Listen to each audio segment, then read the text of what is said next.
Chapter 3. Departure. One warm, sunny, winter day, a meeting was called in the center of town. Nobody could remember the last time this had happened, if indeed it had ever happened at all. Tomas stayed toward the edge of the crowd, watching. Grant and Jillian stood on a platform at the center of things, accustomed as they were to dealing with unruly crowds. You'd think such a small, close-knit community would be free from barroom scuffles and large, angry arguments. You'd be incorrect. Cal was of the mind that if another winter like the one that had seemingly already ended was on its way, it was in his best interest to pack himself up, anvil and all, and try his luck over the mountains in Bryn.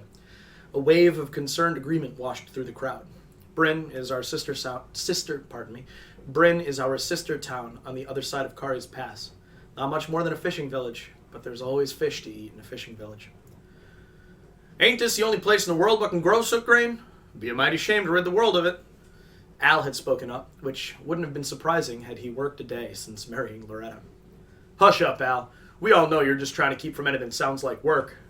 No, Cal, he's got a point. Loretta came to her husband's defense. If we don't farm it, who will? Has anyone tried growing it elsewhere? Loretta nodded adamantly. Nowhere else anyone knows of gets enough snow. Even too far north of the mountains and the wheat can't grow. You know that. Cal nodded pensively, but said no more. All told, I'm for staying. Al stomped his foot for emphasis. Anyone wants to keep this town alive with me, they can stay too. Having said his part, he wandered off in the direction of his home and presumably his liquor. Drunk as he is, he's got a point, and I agree with him, Jillian said to Grant, loudly enough that the assembled farmers and artisans turned their attention to her. Grant nodded tiredly. I'd never have my own inn in Bryn, and I won't work for another innkeeper. Long as there's drinks to pour, bet your hide you'll find me behind the counter of my inn. Nods rippled through the throng at this. Even Cal sighed apprehensively and threw a wary glance in the direction of the newly cleared pass. But how? Tomas didn't know who said it. The voice came from somewhere in the middle of the crowd. Everyone laughed at that. And a cacophony of different ideas, solutions, and pessimism overwhelmed what semblance of order there had been. Pardon me. Noticing Kari approaching the edge of the crowd, Tomas did his best to catch her attention. Once their eyes met, she made her way around the mass of arguing townsfolk to stand beside him, her expression grim.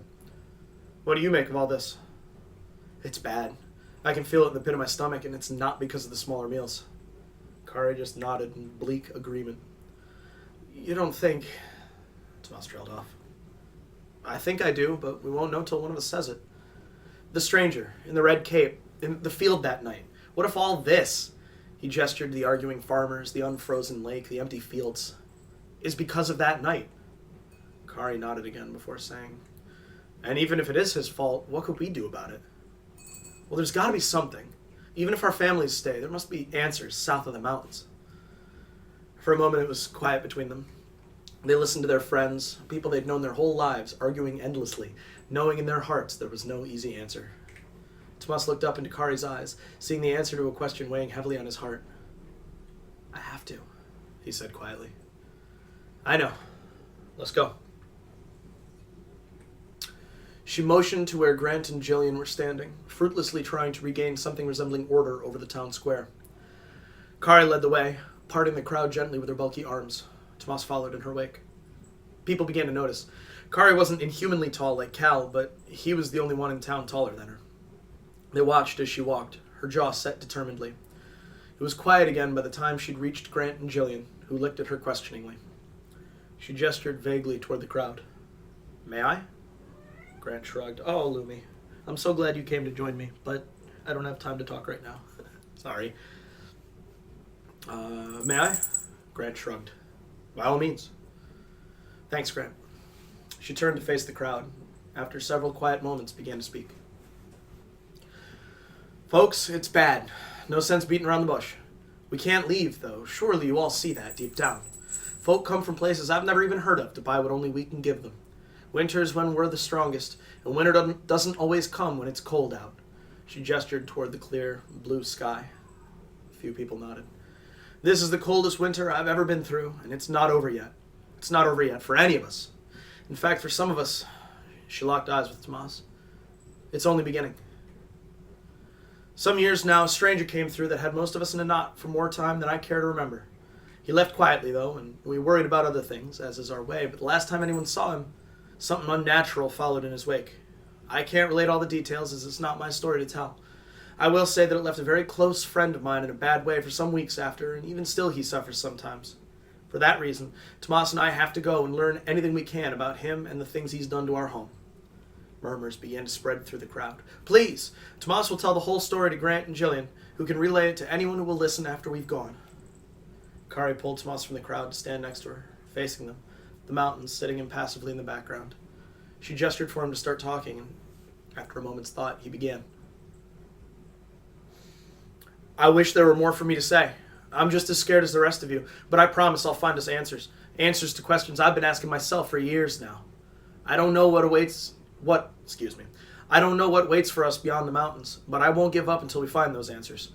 As Kari said, I've tasted true fear, and I don't leap at the thought of tasting it again. But if anything within my power will put wheat in those fields, he raised his right arm and pointed meaningfully to the east, across himself, never turning from the crowd. I swear I'll do it. Go home now, and be with your families. There's nothing more to be gained from this. It was quiet for a moment. Then the crowd started to disperse, still muttering about what they thought was best. Tomas turned to Grant and Jillian. Unable to read their expressions, he said, I'm sorry to thrust responsibility on you like this. A wry smile crawled across Jillian's face. Why are you apologizing? It was Kari's idea. Jillian's smile crept onto Tomas's face. I guess I'm apologizing because I agree with her. Fair enough. Might as well sit down and have something to drink with this, eh, husband? Grant sighed heavily, more from relief and exhaustion than anything else. A drink or two is definitely in order. He looked appraisingly at Tomas, then Kari. This better be some story you two have. Jillian smirked over her wine at her husband. I'd say that's some story, wouldn't you? Grant rubbed his chest thoughtfully. Yep, you kids didn't disappoint. Never thought I'd be hearing about magic in our fields, much less telling others. He shook his head. How do you plan to execute this quest for answers? We were actually hoping for a little help on that part. We'll bring seed and sheaf to trade along with any coin our families can spare, but where should we go? Vaesen is probably your best bet. There's a path that follows the lake through the Voss forest right to it.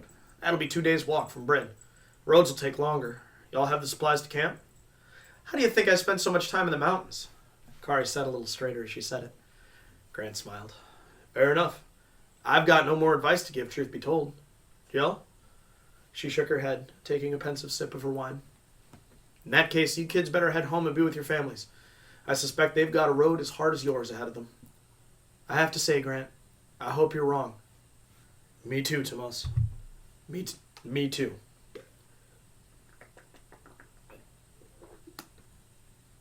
They spent the next day preparing and saying goodbye to their families, and that night at the inn. Early the next morning, they set out over the mountains for Bryn, where they spent the next night. In the morning, they assembled food for the road, which the townspeople of Bryn were quite willing to donate, and set off southward, with the lake on their right. If I seem uncharacteristically vague about the time between the town meeting and Kari and Tomas's departure from Bryn, it's because so is Tomas. These pages are full of short, matter-of-fact sentences and very few specifics. Leaving home must have been devastating. They walked all day at a comfortable pace. Not along the beach, as sand is miserable to walk through, particularly when all that you possess is in a pack on your back. Instead, they followed a trail perhaps 20 feet from the edge of the water, which wound its way among the undergrowth and between the tall evergreens. Naturally, Kari tended to walk more quickly than Tomas, so he led the way. He knew to keep his pace brisk, and she didn't mind walking a bit slower than she normally would. They'd been hiking together all their lives, so their time on the trail calmed them, familiar as it was. Winter's end was unseasonably warm south of the mountains, too, and warmer again than their home. By no means were they truly warm, though. The Voss is mostly evergreens, so the canopy kept the sun off their backs. Add to that the chill wind off the lake, and it became a stark reminder of how things should be, what exactly it was they'd lost. I don't know if I read that right. As the sun began to edge toward the water's surface, they stopped to set up their camp in a small clearing. Do you know how to set up a tent? Kari looked quizzically at Tomas after they'd dropped their packs and rested for a moment. Tomas shrugged. I never had to learn. You always either went into the mountains alone or with plenty of volunteers, so it never crossed my path. Well then, that makes wood collecting your job. You can build a fire, I know that for a fact. Tomas grinned. That I can do. Kari began unpacking the pieces of their tent as Tomas wandered deeper into the forest. He returned just after the sun had sunk below the horizon, and in the failing light, the two friends lit a small fire. Soon it was a decent little cooking fire, and they set their traveler's meal of small steaks and big potatoes to cook on a flat rock nestled among the coals. There wasn't much conversation between them, but neither suffered for it. They were both lost in their own thoughts, their own fears. He sat with his back to a tree, catching glimpses of the brightening stars when the wind moved the trees. She was cross-legged on the other side of the fire, staring deep into it, the lake spread out behind her. Eventually, Kari knelt over the fire and flipped the meat with her bare fingers, renewing the chorus of sizzling grease. She took a deep breath through her nose as she sat back down a healthier distance from the heat and froze. She took another deep breath through her nose again. Tomas looked at her questioningly. "What do you smell?" she asked him. Tomas considered it, taking a deep breath of his own. Wood smoke and half-cooked meat, and evergreen, of course. He patted the trunk behind his back. Kari shook her head. "There's something else. Or there was. I'm not sure. It's gone now." They shared a shrug and went back to their thoughts, waiting for dinner to be ready. Once it wasn't long before it was over. It was bland but filling, and afterwards Tomas fed the fire until it grew to a warm, hypnotic blaze. They sat watching it for a while in dazed, comfortable silence as the last of evening's light faded into a moonless night.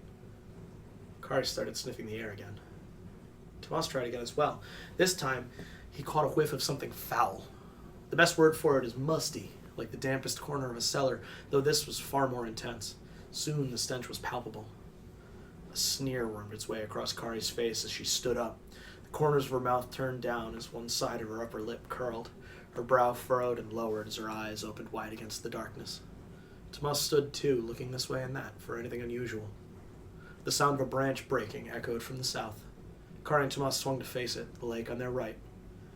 Something heavy and hard slammed squarely into Tomas's left shoulder, knocking him to the ground inches from the fire. Instinctively he rolled away from the heat, striking his already throbbing shoulder on a root. His hand went numb for a moment, then pain arced through his whole left arm. He sat up and scooted his back against the nearest tree, breathing hard. Embers and sticks, still aflame, lay strewn about. "I don't suppose you saw it?" Tomas shook his head, cradling his injured arm.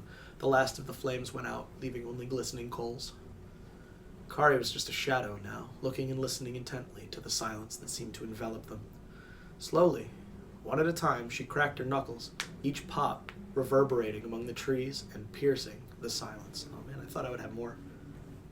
She spun around to face north, raising her hands to catch the dark shape that flew out from among the trees. She redirected the pounce to her left, throwing the creature toward the lake. It snarled as it hit the ground, an angry sound unlike any Tomas had ever heard, and cut a strikingly feline figure in the starlight as it streaked toward the water, throwing itself below the surface. Neither of them moved until the starry reflections on the lake's surface stilled. Kari began collecting the pieces of the scattered fire and rebuilding it over the waning coals. The mustiness slowly faded from the air. Are you? She cut him off, anger chilling her tone. He didn't have an answer. It was quiet until the flames leapt up again. "Were you hurt?" Kari looked across the fire at Tomas, apology plain in her eyes. Tomas nodded. "My shoulder," he said, flexing his hand and clenching his fist. "The arm's okay?" Tomas nodded again, rolling his shoulder experimentally. It popped loudly. He grimaced. "What about you?" Kari looked at her hands, palms toward her and fingers spread.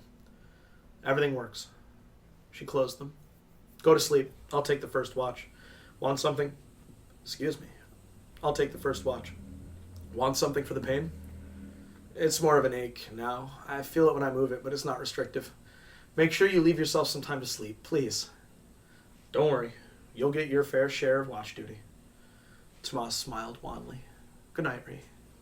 "Good night, Tom." Exhausted, they spent that night facing away from each other, though neither of them knew it. Tomas faced southward in their little tent, toward Vaesen, the city Grant had suggested. Kari dozed with her back to a tree, facing north. It was the direction from which they'd come, the direction of her home.